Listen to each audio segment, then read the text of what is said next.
Welcome back. See, I'm happy to be here too. Are you sure? Yes, Okay. So we have all the topics are interesting. yes. So we have another topic today, and we're talking about handling difficult issues, matters, conversations Marriage. in relationships now. So relationships and marriage, right? So that the single Pringle will not say that am I a carton? Am I a bombastic? So Am I yeah. a cocoyam? So this also deals with single people, right? It affects single people as well. But yeah, it's a pleasure to present to you from here, from the jungle of a studio. A director on set had some creative vision, and I think I like it. I love it. So yeah, we're talking about it. So how I want to handle this is I want to bring different scenarios, right, of some of the common difficult situations we've heard about, we know about, and I think people could leave other ones in the comments. And I think we're going to have a live session soon, and we'll handle to the best of our ability, with the grace of God, any of those topics that we think we might not have talked about. Okay. This one. So the first one I want to start with is finances. Right now, this conversation of finances, and I want to have, so I'm going to say the two things I want to talk about, right? Okay. And then we'll just flow. First one really is around how should finances be dealt with in marriage. Should people have separate accounts, right? And is there a benefit to it? Because I've heard both sides. I want to know your thoughts. Should people have separate accounts? Should there be joint accounts? How do you do finances in the marriage? And then from there, I want to go into contributors, right, to the relationship, to the family, in cases where the husband earns more, the wife doesn't earn at all, she might be a stay-at-home mom, or cases where the wife earns more, right? And this, all the other, This wife earns more one is a particularly big issue now. is a particularly big Not only issue. our culture, but generally, yeah. Yeah, right. So I want to also go there, and there are a lot of other little children that come out of this type of issues. But let's start from the beginning, right? Finances. What's your thoughts on how finances should be managed Okay, in the so home? as far as finances go, I believe that there's no way that two people can become one flesh and leave it at sex. And everything else, they are And everything they will not be on their own. You can't Okay. be one flesh and it's only sex, because the idea, the thought, the purpose, that system is supposed to be such that these two people come together in an inseparable bond, that they can depend on each other and trust each other, and they become one indivisible unit. It is in the context of that indivisible unit that children come out, and so those children are meant to have the support of that indivisible unit. If this thing follows this purpose and this plan that God originally had, you won't have issues in families, and you won't have children, growing up resentful families and all that, and all those things. So if that is the basic idea and the picture that both couples have in mind, that both people, the couple has in mind, right? The two of them coming together, ride or die, me and you against the world, in sickness and in health, will never, not will ever bring us apart. We are here for each other forever, right? Once that is the basic mindset, every other thing flows from it, especially finances. So that means that there's no my money. There are two crazy parts of it. People say the woman's money is her money, the guy's money is our money. It sounds good and it sounds your cute. money is my money. It sounds good and it sounds My cute. money is my money. Okay. It sounds good and it sounds cute, especially when you are trying to do Andrew Tate kind of things, right? Or you want to do this thing. It's a worldly kind of patriarchy. It's not Christian patriarchy. It's a worldly kind of patriarchy, because what's supposed to happen is there's no my money, your money. There's now our money. Ideally, anything that will not allow you to be able to say our money should not allow you to be married in the first place. So the question of I have some good reasons why it should not be our money, why I should keep my money apart and not let her know, or she should keep her money apart. Whatever that reason is, should not allow you guys to be married in the first place. If you're going to decide to marry a person, then you should be able to trust that person with all your finances. That means that there will be complete disclosure. Husband and wife will know each other's income to the detail. Everything about each other's income. The family can plan together. The budget will be as a family. You know, when they're doing their budget as family, when they're calculating their income will be calculated as a family. But operationally, what will it look like? The husband should have his own accounts for his own personal spendings, right? Whereby he wants to buy some things for himself, he wants to buy suya in the night, he wants to buy shawarma, that kind of thing. He should have his own accounts. You mean our suya and our shawarma? Wait now. Well, let's go to eat, chop mouth in the car and clean it. When the lady wants to, when the wife wants to, the girl wants to buy her own chocolates or whatever it is that she wants to buy on her own time, on her own dime, she can buy it. But all their resources comes together to a joint account. It is from that joint account that you administer my personal money and your personal money. Okay. Do you understand that? Did I say clearly? It is from that pool, our family pool, that we have an amount that is for you and for me. How you spend it, it is from there that you can surprise me. Yeah. It So you're just giving an approach, but the core of the issue is that it must be fully disclosed. It must be fully disclosed. And it's fully disclosed because it is the family income now, not my money or her money. Or my money. So even so, and that's so if it doesn't matter who earns more, because it's about the family. It's me and you now. It's not me versus you. Before we go to who earns more, I want to talk a bit more about this scenario, because as you're talking, some things came to my mind. Anytime I hear issues like this, the first question I always ask myself that, but why is it so, right? Why do we see this thing so prevalent? Because there are some things that you think you know that you're like, it's not rocket science, but we still see it a lot. And a part of me wanted to say that when you said if you should not be marrying if you're not already thinking this way, my mind, I'm like, okay, well, maybe you should clarify and say Christian marriage, because there are some people who genuinely don't. You're even talking of money. There are many things they don't share. There are marriages that have. There are marriages that have separate bedrooms, and they will tell you that that has been what has worked for them. It doesn't work.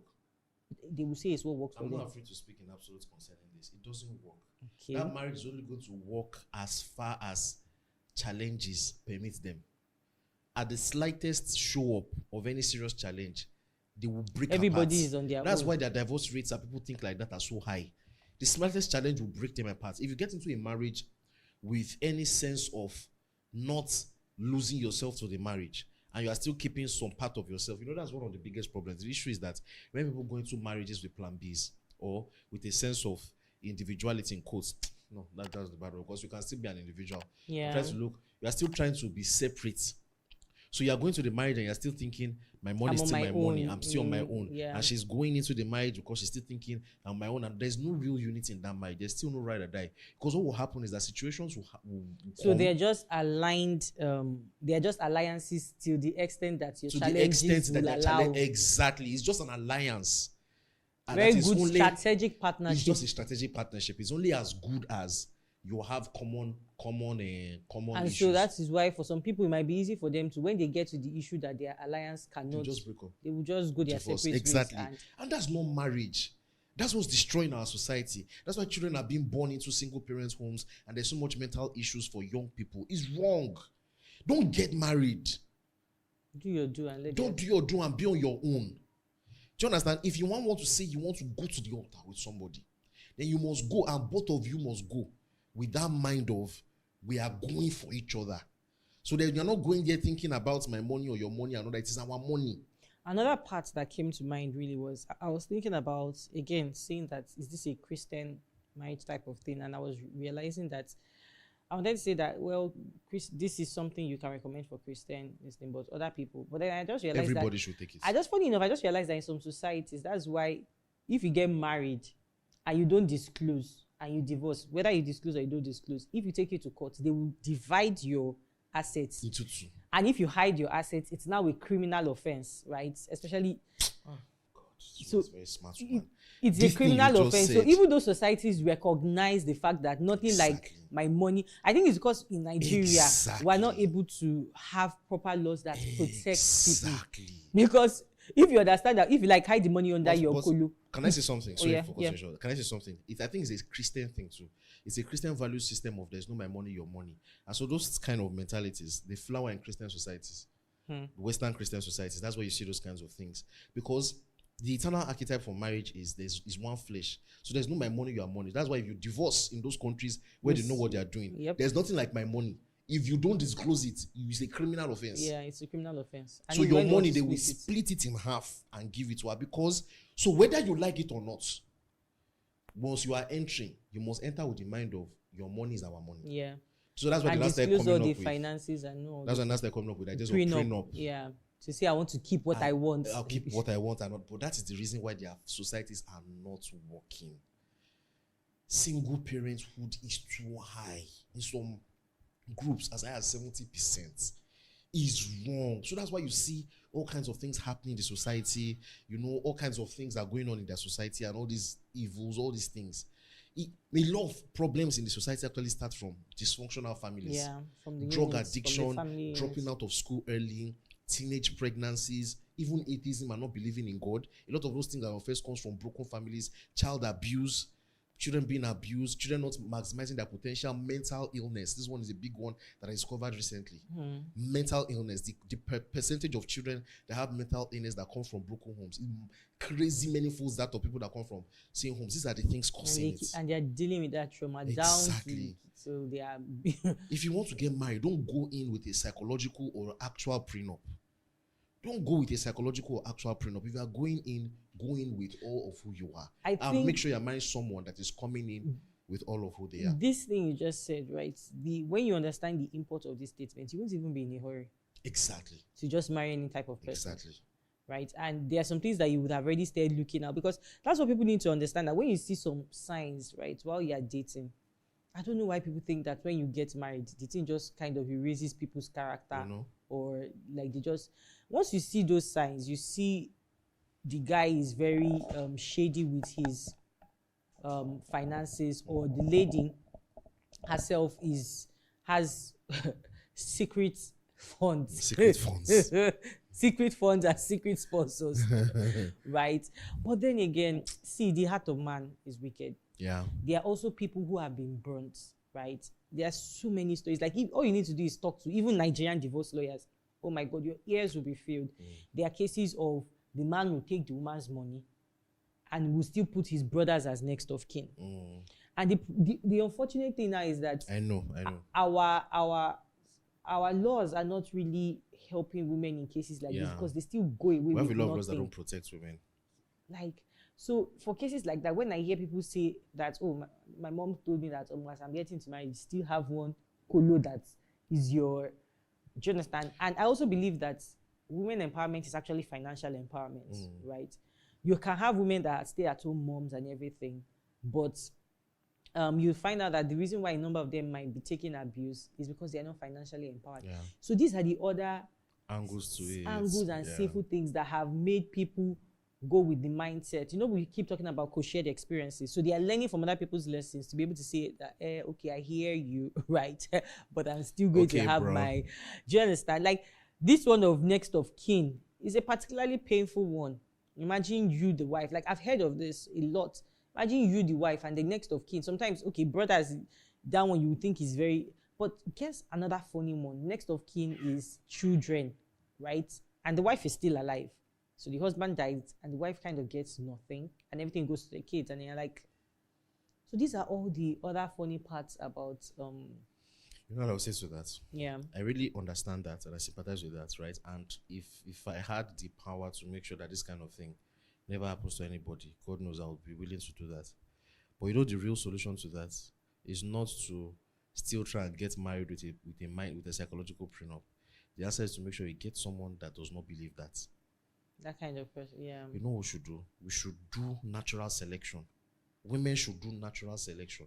Or so, maybe women that are like that should marry men that are like that. It's good like that. So they can be two of them. But what about the children that are coming into those kind of error, broken families, those kind of problematic families?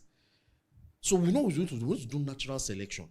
What we should do is use the right values. It's like social Darwinism. Values. Use some good values to destroy other ones. Don't marry people that think certain ways. Let them not get married, or they change. Those values will be bred out of our society to go extinct. I'm serious. Allergic, calm down. It still annoys me. The solution is not to add evil on evil. The solution is to begin to bring good into this situation. Yeah. So what we should do is now begin to marry people that have the right mindsets. Marry someone that is coming into the marriage with all of you. Don't marry a woman where these things are easy to know. It's not these ones, you cannot hide it. From the way they are spending the person, from the person, this person is spending money while you are dating, you can already tell whether the person. And even from the way the person answers some questions. Exactly, like you already know. Yes. Like, I think if once you've gotten to a point in your relationship, you should be able to ask how much are you earning? How much are you earning? How much is it? Do you understand? And if they are still saying, well, actually, you too. You know, this idea of my money. Apart from the fact that it's a symptom of a fundamental flaw in the marriage. That fundamental flaw also has other repercussions and other manifestations. Another one is that it is the perfect breeding ground for adultery. Because you won't know. Like, you won't know. It's easy. Sometimes, when in our moments of weakness, that's where guardrails come in.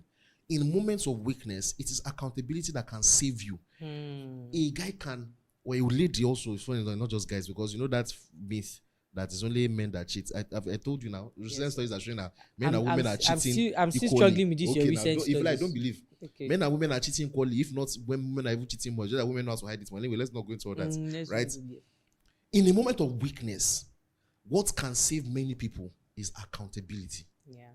By the time you know that, before you spend this money, they will ask you question. What is this alert? Who is edible? Exactly. Who is edible small chops? Who is edible small chops? Sometimes you're having a low moment. Maybe in that period you got into office and you met some friends. Not, I'm just trying to paint a Nigerian film picture. And you are having a low few weeks where your head is not thinking straight. What will save you from all these girls, these unilag girls? What will save you will be that you cannot transfer money out of the joint account, the substantial money, because everybody in the family will know. Your head will just perceive your life. Same thing with the woman too. Accountability helps. Yeah. Is only that one? Making bad financial decisions that can ruin the family. Yeah. A lot of families have suffered that thing where one person is just unilaterally making financial decisions because he believes it's my money. And then your own money, which is supposed to take care of the family, is now gone. The whole family is now in their streets. Needless suffering. And I think another thing this does, again, coming back to this same topic, because another thing we're going to need to answer, when people have different opinions, and we're going to come back to earning more. Women okay, so let's just answer. Yeah, but when it comes back to now having these difficult conversations, like, again, using this as a guardrail, if you know that your money is our money, my money is our money, and you cannot just make unilateral decisions, that thing is now forcing you to make a decision on limited finance. We have limited finances that is both our money. So I can't just spend it. Oh, I think we should live in Lekki, or another person says, I think our child should go to this school, or I want to invest in. It now forces difficult conversations. So let's go to that next conversation where you think, I want us to go into that topic like now. when we have this difficult. Yes. Let's say two of us, let's use ourselves as an example. Let's say you think that we should live in Banana Island. No, let's use a real one now. Let's invest in bonds versus let us buy land. Let's invest, okay, versus let us buy land. Let's use that, right? So, limited finances again. You cannot do both. You cannot do both. You are thinking, we are at least one thing we are both agreed on is we are trying to secure financial future, and we're thinking, which should we do? Should we do investment or should we buy land? I've heard a lot of things about buying land. You've heard a lot of things about buying land. A certain person has come from an upbringing where if you don't have your own house, that's, in case anything happens, and that's good stuff, right? Whereas another person is thinking, no.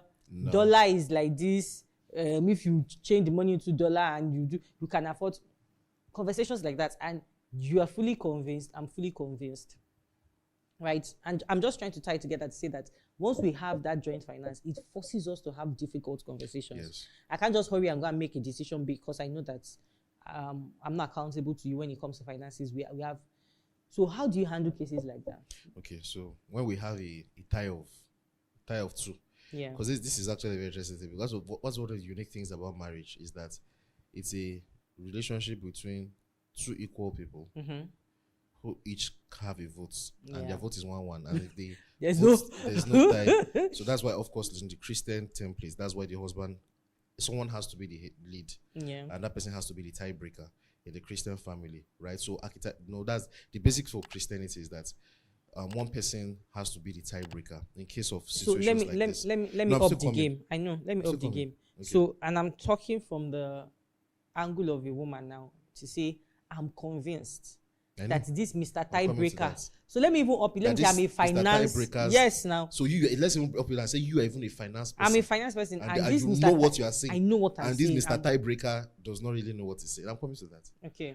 So having a tiebreaker is what ensures that the family can move forward and the family will not be stuck in a bog of not moving or going backwards, right? That's wisdom of God. And because you cannot really leave them to decide who the tiebreaker is, because you're not solving the problem. If you leave two people to decide who the tiebreaker is, both of them are still a vote of 1-1. Yeah. You will not get any answer. So it has to be someone greater than both of them deciding. And in his wisdom, he picked one of them, and that is the man, the male, to be the tiebreaker, right? He could have as well picked the female. And if he had picked the female, all of us would be complaining about matriarchy today. It's the same thing either way, right? So in that kind of situation, what do you do? And this is a real situation that someone even reached out to me. Especially for women. There are women that feel this brunt a lot because they are not the tiebreaker. And many times they actually have good judgment. In fact, many times they even have better judgments because they're higher in neuroticism. They are more thoughtful about their decisions because they understand things, they feel things more than guys. So they have a lot of perspectives that guys don't have. And there's certain kind of decisions that have to do with human beings and people and kids and stuff like that. You will actually find more often than not that women have a deeper, more rounded decision or perspective compared to the guys. But Mr. Tiebreaker has an alternative. As the superior species. So go ahead. Those stats. So what is the way forward, right? So what I would say is this. The guy, the advice is for the guy, the command is for the guy, the Mr. Tiebreaker, to ensure that his decision is based on his love for his wife. So that means that he listens to his wife thoroughly. He doesn't assume that he's better than his wife. He does not think that he's better than his wife because he's a tiebreaker. In fact, the fact that you're a tiebreaker, the fact that you were given the right to be a tiebreaker is the evidence that you are equal. Because if you are not equal, the person that was greater will simply just take it. Right? So you have to be given by God. So that means that both of you are equal. So that means that both of you actually have to listen to her as a joint heir and make sure that you understand where she's coming from and all that. Many times these tiebreakers also actually genuinely believe that their decision is the best. Yeah. But this is what I will say. For the guy, make sure that you're actually listening to your wife. And for the ladies, make sure you're actually also listening to your husband's perspective. And it comes down to the way you're having the conversation. It means that while you're having the conversation, make sure that you are actually listening to each other. One of the things that you can do, the advice you to guys to do that we do, is that you can ask the other person if they understand what you said and repeat what you said. Repeat what I said. Do you understand what I said? So once you do that, the person will also tell you what you said, and that many a times your conversations become clearer because you can actually know if the person really understands what you're saying and all that. So when you have done that and the person really understands, but both of you are still kind of convinced that both of you are going to a better way, it's always better. Now, because there are different kinds of personalities, right? For the kind of person that I am, I'm more likely than not, because I trust your judgment, to say, you know what, I'll use my tiebreakership to take your one and let's go with it. Right? So a tiebreaker can decide that, okay, you know what, and that's what I actually advise. I'll use my tiebreakership to let your own go. Right? So that means that both of you also should be willing to let your own go for the other person. Yeah. When both of you have expressed yourself and you're convinced that you're sure, the next thing is that each of you should be willing to let the other person's view go. That's most important. That's what is important. Be willing to let the other person's view go. So as a husband, you should be willing to say, I'll use my tiebreaker to do. And the wife will say, you know what, my husband, just let's go with your own. By the time you do that, most likely than not, you will get more clarity and then you will choose one person's own, right? And this is what I would say. No matter what happens, if you finally go with one person's way, make sure that both of you are united, even if you don't agree. I was just about to say that. It is better to do something united, even if it's wrong, than to do the right thing and you're not united. In a funny way, that's the actual win. That's the actual win. So if both of you decide that, you know what, we're going to move to, even if it's a bad decision, But you are united. make sure you go at it together. So that even when, if anything goes wrong, you will put a minimum on how badly things can happen. And trust me, because both of you are working in love towards each other, that's your husband. Either the husband or the wife will tell you that you were right. You will still enjoy the I told you so, don't worry. You will enjoy it. Maybe we are here together, you will enjoy it. But make sure that whatever you now decide, you do it together. You know, that's one of these things that require you to have a very good Christian heart. Actually, some of these things most of require the you to have time, Christian it values. does. It does. Like, I think if both parties understand that at the end of the day, the only way to actually win in a situation like this is if two of you come out united, right? If you understand that the real end game for you when you're facing a difficult situation is your unity, both parties you're already going to that conversation willing to let go of your position, right, for the sake of unity. So that's one thing I always recommend. Another thing I recommend is to not try and make decisions on the spur of a moment. There are things, when you have situations like this, take your time. Take your time. That's Pray a good about one. That's it. a good one. Go back, reflect, come back. Go Talk back, about reflect. it for a couple of Now, days. knowing fully well how relationships happen, you go argue. You argue for you 3 days. argue very well. So what happens most times is argument is never it's not necessarily a sweet thing, especially if you're very passionate about your position. You will argue, and I already know that the way you feel after the argument, the emotions is going to already start. I'm so exasperated. You're just going to be very, But what I advise is, even if you go through that, so let's not call it argument, let's call it a debate.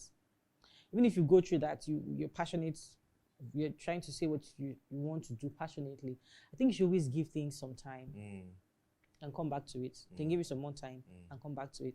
What time helps you do then is to cool emotions down, cool things down, look at it from other angles, right? Before you make a decision, remembering very well that at the end of the day, the most important thing is that we are united in this thing. And I think it's something that with time, people will get better at it. Because you have a full life ahead of you. You're going to have many other situations, like where it's always going to be a case of, should we do this or should we not do this? Should we do this? And I think it's also a healthy thing where you have diverse of opinions, where you think we should do something a certain way. I think because we're together doesn't mean we are the exact same uniform thing. So it's also it's a sign of a healthy relationship until it's not. That people have different opinions, and it's very okay. So this is an example of that kind of difficult conversation. So now let's come back to finances and another issue where the woman earns So more. can I say something? Yes, please. This applies to all kinds of decisions. Which church should we go to? Yes. Which school should our kids go to? Which city should we relocate to? Whatever it is, just do it together. Yep. And prefer the other over yourself. Always prefer the other over yourself, and it'll be fine.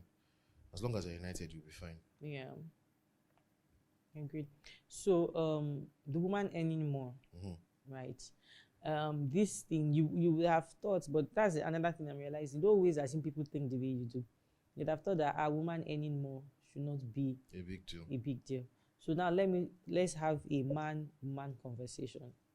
So coming from woman, sincerely speaking, why is it that the woman earning more seems like such a...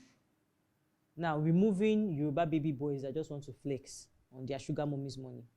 Why does it seem like the woman earning more is so... what's the word I'm looking for?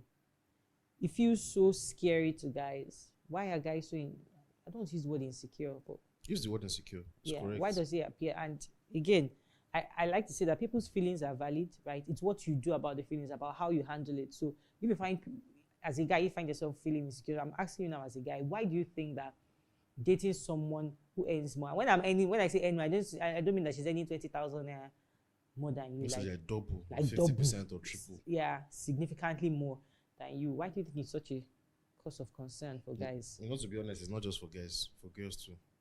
For girls, I'll come from the... So I want to hear from from the guy's perspective. Well, why do you think so? It's biopsychological. It's the way we're wired. It's the way human beings have always been. The men have always provided for their women, And that has But always meant there are some no. societies that are okay with stay-at-home dads.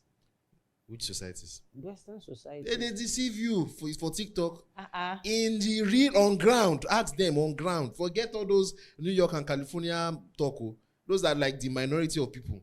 On ground, ask the average man or woman. Most women marry men older than them. These are current polls and stats. Most women prefer to marry men older than them and men that earn more than them. It's a biological thing. And the reason is because men have always provided, and providing historically, traditionally, has always been about finances. Has always been about eating and feeding and housing and those basic things that humanity even if needs. Financially, you are the one that will provide. Yes, because you use money as. I totally agree with you. So yes, has always been like that. But there are two things I want to say. Number one is that our society has changed, and we human beings have the unique ability to transcend our environment and all those things. We have the spirit. We have the ability to transcend all those kinds of things. So that means that the same way our society has changed, our society has changed such that providing for your family is gone beyond just finances in this currently now, because technology has gone so far that what you need to live the basic life of eating and having a house and everything have also mostly been taken care of. So it has only been taken care of. So providing now is now something deeper, as God always intended. It's something deeper. It's something more fundamental, for human well-being, which is providing vision, psychological support, and your presence being there for your family, your children having an identity. That is the spirit of naming children after their dad, because like I've said it before, that everybody knows who gives birth. Everybody knows the mother of a child, because a woman pushes the child out of her vagina, obviously. But you cannot know the father of a child except you name that child. So fathers are there to give a child identity, that kind of thing. So those are I think we can transcend that. We can transcend that into that. Now, that's one. But there's another way. There's another thing about it, is that when we say providing for your family, now let's just go down to finances and leave all those Christianese, right? Now let's go back to finances. We want to talk about providing for your family. Providing for your family and thinking of it that it must come from your own job is funny.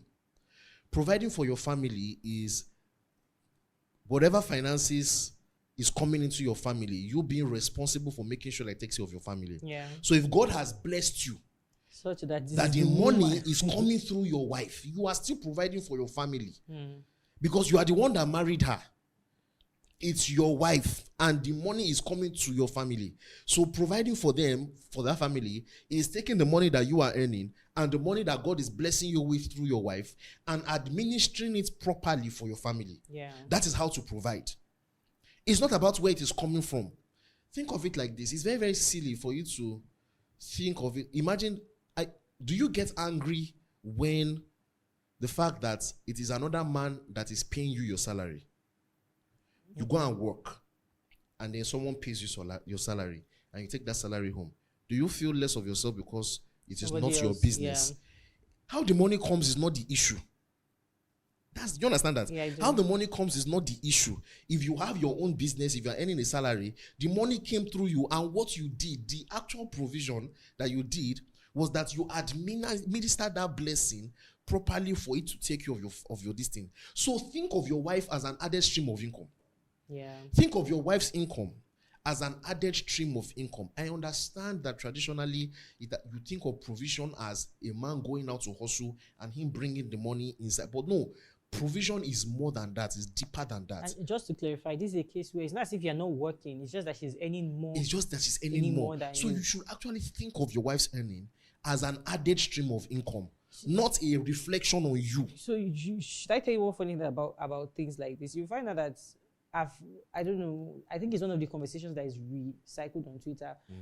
I know you've answered this question before, where it was used as an example for a case of relocation.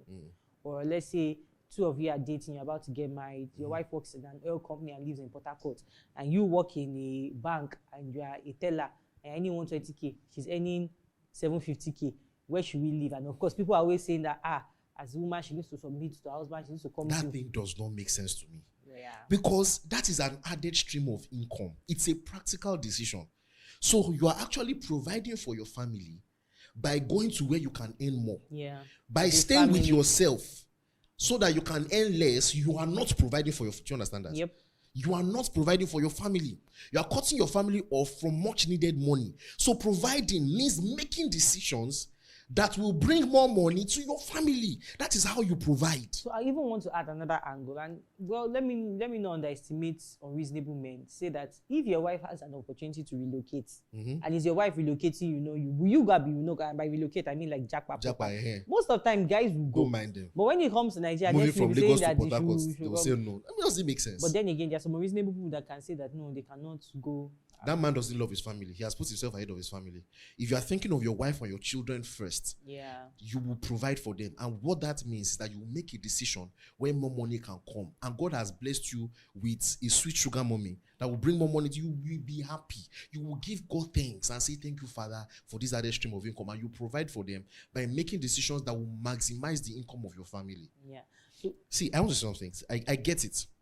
Right? I get it. Our societies does something to people whereby they value a man based on quantifying the money that he has and everything. And it does not make sense, really, because there are so many ways where it does not make sense. If you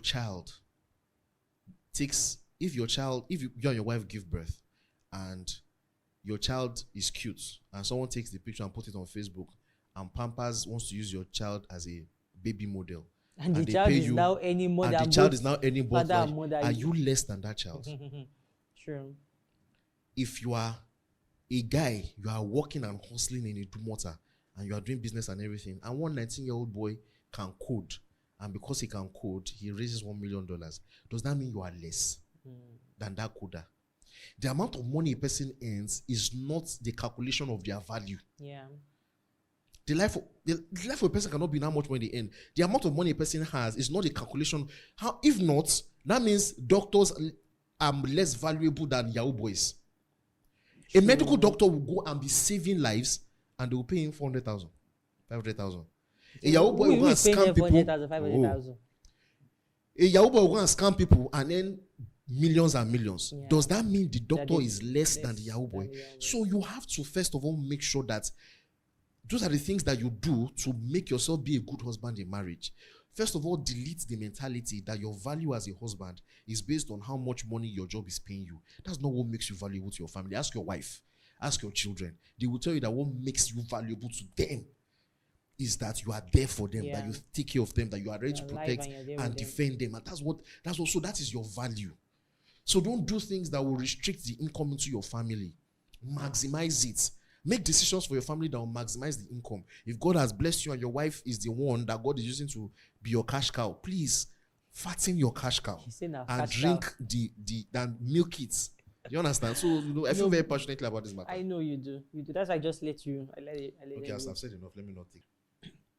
So I want to come from the angle of a woman, right? Yeah. Where the negative things I've seen about women who say they can't marry guys who and less than them. Yeah. I think again it's also, you called it a biopsychological thing. I think it's also that they use it, and it's the whole society. You use it as an almost equal equivalence of value and some sense of judgment of the person, right? You might maybe think that, okay, this person is not worth your time, right? Since they are not able to do enough or do whatever it is to earn as much as you're earning. So you're already kind of, what's the word I'll use now?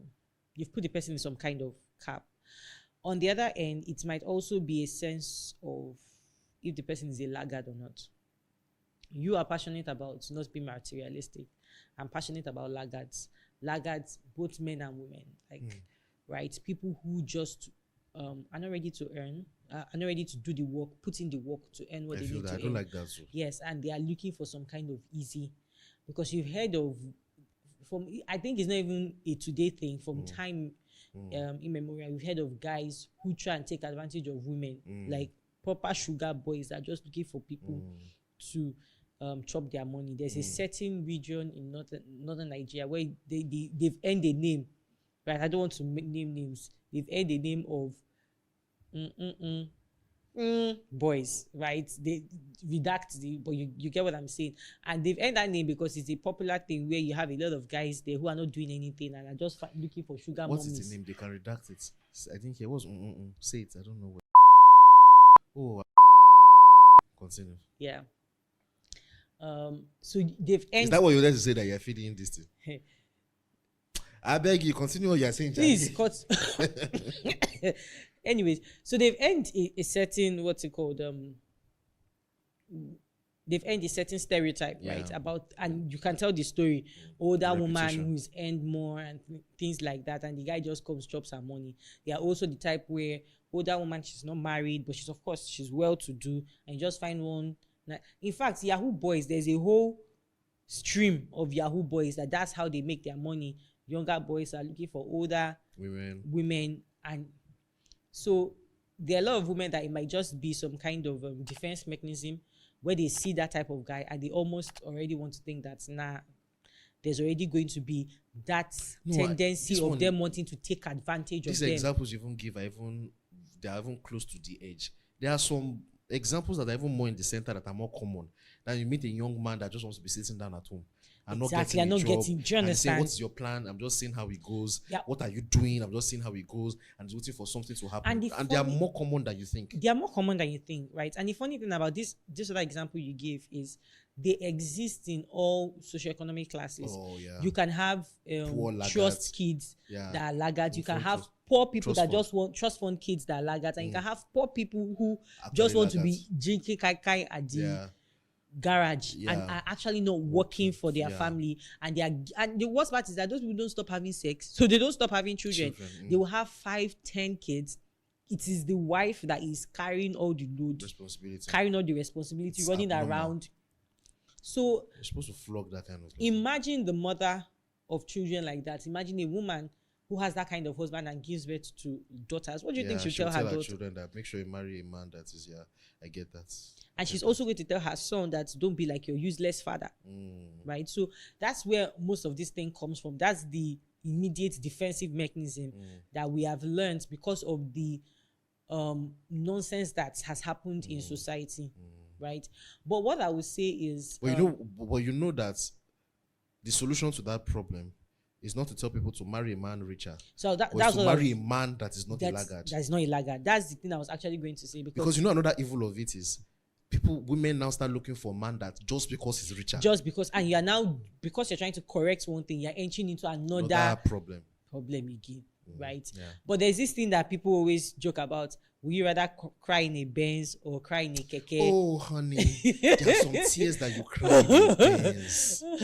And then people always, and I think it's almost an immediate thing that people say, I know, I'd rather cry in a Benz. But maybe you should go and meet those people that are crying in Benz first and ask them that will you rather be happy in a keke or cry in a Benz and see what they will tell you. Suffering is suffering, no? See, pain is pain. Sometimes some people underestimate emotional suffering and pain. I hear that I don't know if it was heartbreak or some kind of emotional pain that is almost as excruciating as physical pain. Yeah. Sometimes people you're underestimating heartbreak. You want to cry in a Benz, right? So you don't now correct one laggard situation by just sizing guys up by money and missing out on good guys just because they have money. And I have another angle. I remember we had a conversation about this some years ago, and this is about I think if you believe yourself as a true feminist, right, I don't think this thing should matter to you, because part of the things you're fighting against is people looking down on women, right, because of all these funny things.